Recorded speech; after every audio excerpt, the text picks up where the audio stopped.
And because the message is coming from Trump, people completely dismiss it. But did you see that interview with him where he said I would end the Ukraine war in a day? Right. And he said, do you not want Ukraine to win? Do you want Russia to win? He goes, no, I want people to stop dying. Yeah. Yeah. I saw that. Dude. It's perfect. You're allowed to say that. Let's find that.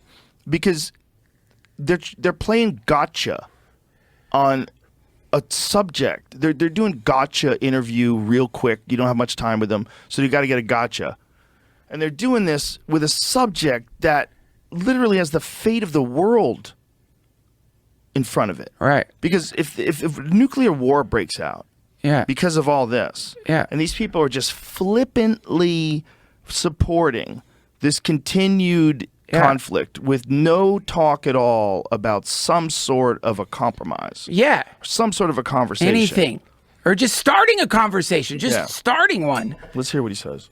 If I were president, and I say this, I will end that war in one day. It'll take 24 hours.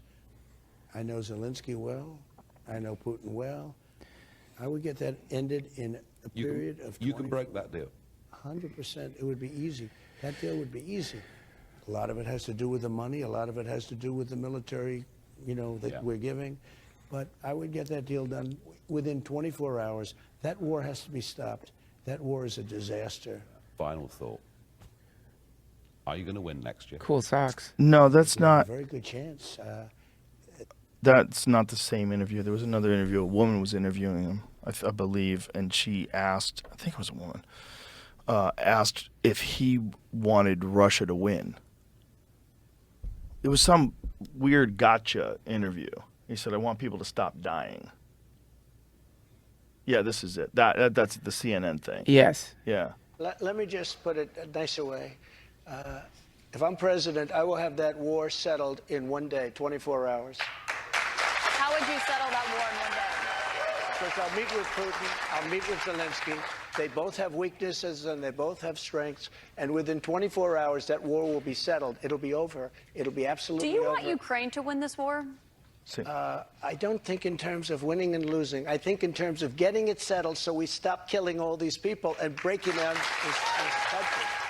So I paraphrased it. I fucked it up. But that's essentially his answer. I think maybe even after that, he might have actually said, I want people to stop dying. It's crazy that that's a controversial statement. Yeah, and it's crazy that people can't, because he's saying it, right? They invalidate it. Exactly. It's so weird. That the truth, the idea is there's the truth, and that it doesn't matter, if it's coming out of, a radio that has, woven into it human skull fragments that Manson owned the radio. It doesn't matter. If the radio is spewing truth, that's truth. It's truth. I always thought that was sort of the general consensus, among people who were sane, was it's not good to blow each other up. And I get it. It's okay, well, then what about when invasions happen? What about when land grabs happen, when some new creepy imperialism happens or Hitler happens or whatever? What about that? But look at the fucking letter. Gandhi wrote a letter to Hitler. Did you ever see that? Yeah. The idea is you just try. It's worth trying. Get people to talk, hang out, sit down. Even if you can't fail worse than war. Right. So any attempt at stopping a war without World War III or violence or whatever, it's glorious. Even if it fails, even if it makes you look like a weak, pathetic piece of shit, long term you're going to look great if you were a peacemaker in the world versus a Lindsey Graham. Yeah. The Lindsey Grahams, man, history does not look at them in a kind way. No, they're the evil characters. When you watch a YouTube video on 9/11, it's these people behind the scenes. It's these people that lie about weapons of mass destruction. It's there's a type of person that you see that gets into office, and there's this shameless politician aspect of them that just gives me the creeps. Dude, Just it gives me the creeps when Spooky. anybody talks like that about war, because it's so consequential. Everything's on the line. Humanity's on the line. Civilization's on the line. The Yeah. future of your children's on the line. Everything's on the line.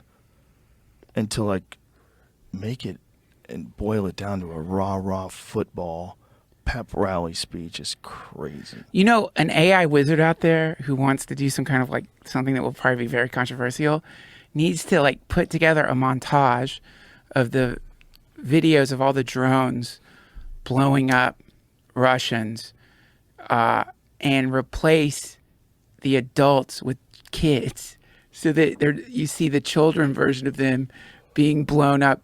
You know, because that's the weird Yeah. thing about it. There's this, once you get to a certain height, at that point, we celebrate you getting exploded. But, you know, like if kids were Right. doing this shit, like we would end it immediately, regardless of, this is like, if my kids are squabbling and like one of them bites the other or something or like whatever, like it doesn't matter anymore about the fairness or whatever's happening. It's like, you can't do that. Stop the violence. Right. Yeah, man. That's the thing is like to conduct a successful war, you really have to disconnect